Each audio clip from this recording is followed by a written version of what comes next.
updates now as we look at the wildest news stories and rumors you need to know, including WWE talent frustrated with Triple H, the Hardy Boyz having one last WWE run, John Cena teases a face turn, a shocking name wants to return to WWE, Rhea Ripley shuts down a fan, and much more. Our first story looks at a top star staying with WWE. Now our top story today takes a look at a new report that sheds some light on the WWE status of Karrion Kross. Now it's common knowledge that the former NXT champion's WWE deal is set to expire soon, and there's been some concern from his fans that he could be leaving WWE.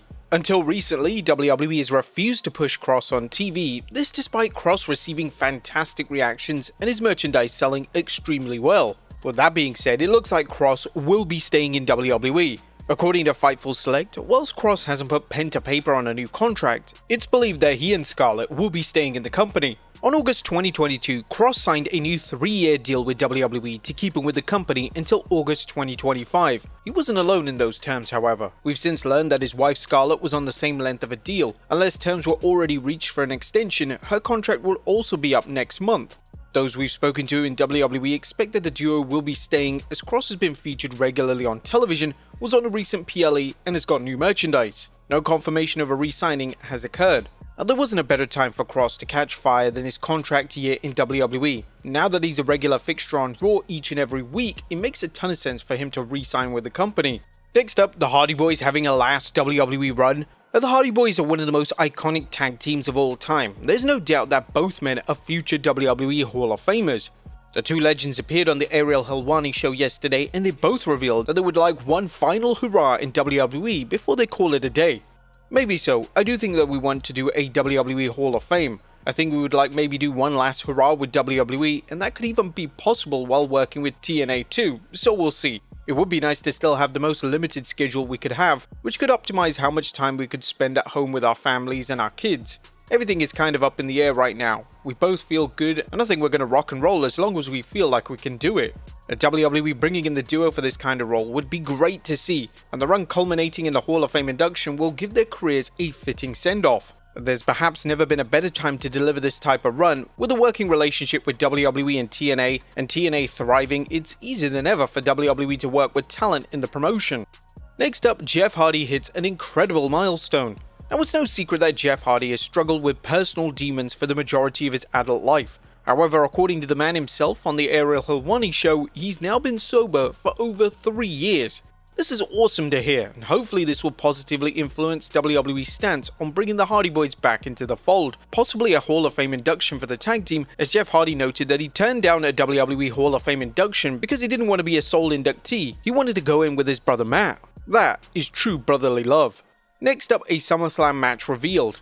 Now we're only 1 month away from SummerSlam 2025, and according to WrestleVote, AJ Styles vs Dominic Mysterio will be on the match card. This match was initially set for Night of Champions, but due to an injury to Mysterio, the match was cancelled. Now it's fantastic to see WWE prioritizing the Intercontinental title and making sure it has a prominent place on a Big 4 PLE match card.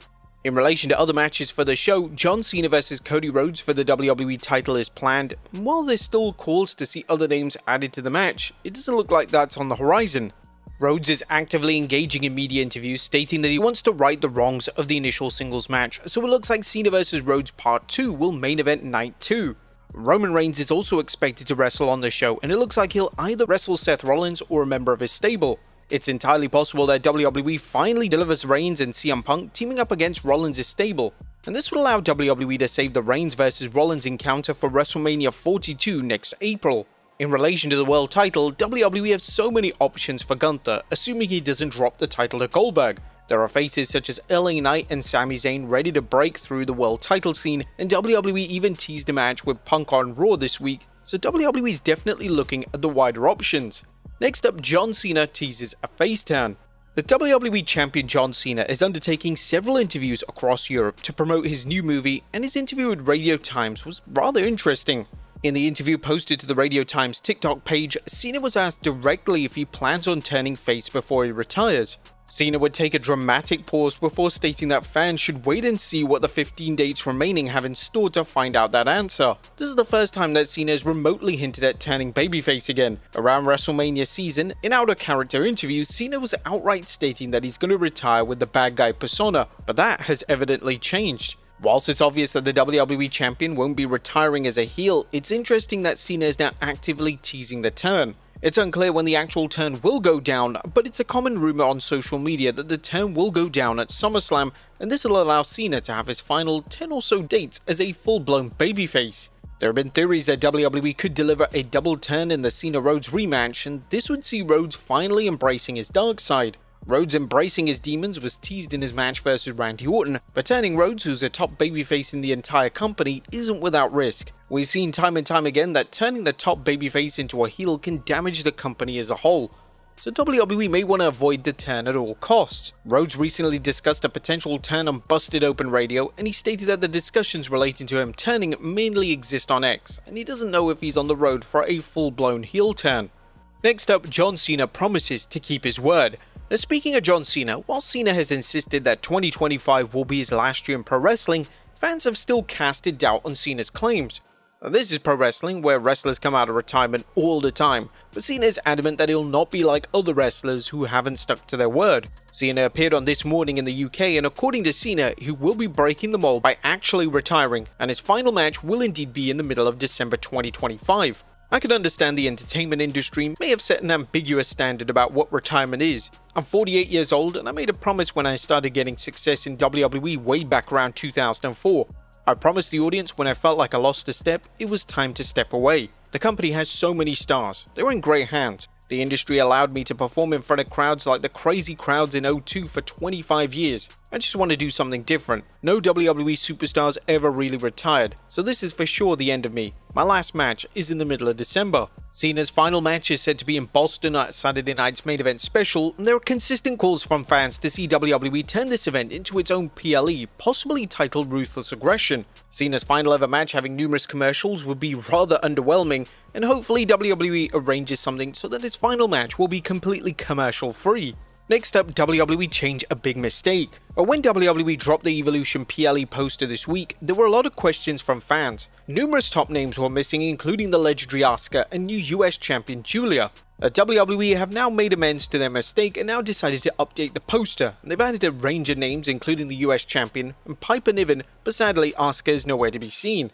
Interestingly, WWE have also moved Alexa Bliss to the front, which is a smart move, especially with her set for a big match on the show. Next up, a shocking name wants a WWE return.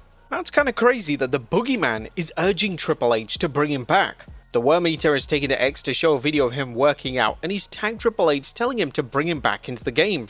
Now it's unlikely that WWE brings back the Boogeyman for another run, however he's still signed to a WWE Legends contract, so future appearances and even a potential Rumble cameo isn't out of the question. Do you guys want the Boogeyman to return? Next up, a former WWE champion returning. Now, The Miz has been off WWE programming for some time filming a TV show, but it's expected that the former WWE champion is now ready to return to television. According to Brian Alvarez from the Wrestling Observer, The Miz has finished his filming commitments and should be back on our screen soon. Now, it's unknown what The Miz will do once he returns to television. He was in the middle of a program with Carmelo Hayes over on SmackDown, so WWE will likely want to culminate that story before doing anything new with the WWE veteran.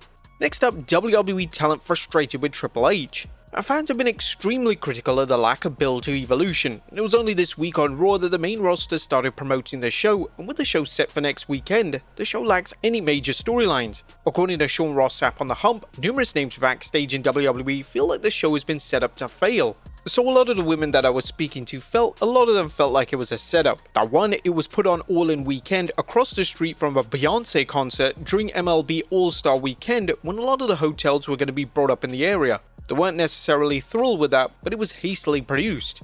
Now, if the show does underdeliver from both a financial and critical perspective, it of course gives WWE justification to not run the concept back in subsequent years. This could have been a show that delivered major business for WWE, especially when you consider some of the top female talent they have in the company, such as Rhea Ripley. WWE have been nothing but lazy when it comes to the build, and they only have themselves to blame if the PLE underperforms. And finally, Rhea Ripley shuts down a fan. Our final story today looks at Rhea Ripley shutting down a fan over on X. Yesterday, a rather nasty tweet directed at a fan cosplaying as timeless Toni Storm was going viral for all the wrong reasons. Ripley evidently saw this and decided to clap back at the nasty fan, saying, "Meanwhile, you hide behind a fake profile picture and name to mask your own insecurities. This timeless Toni Storm cosplay slaps and she absolutely slays that shit. Seems like jealousy to me." A lot of wrestlers, particularly in WWE, are sick and tired of the way that certain fans are acting. There's a lot of disrespect on social media and a lot of trolling goes way too far. Ripley has received a ton of praise for speaking out and defending the Toni Storm fan, and this isn't the first time where the former women's champion has called out fans for their terrible behavior.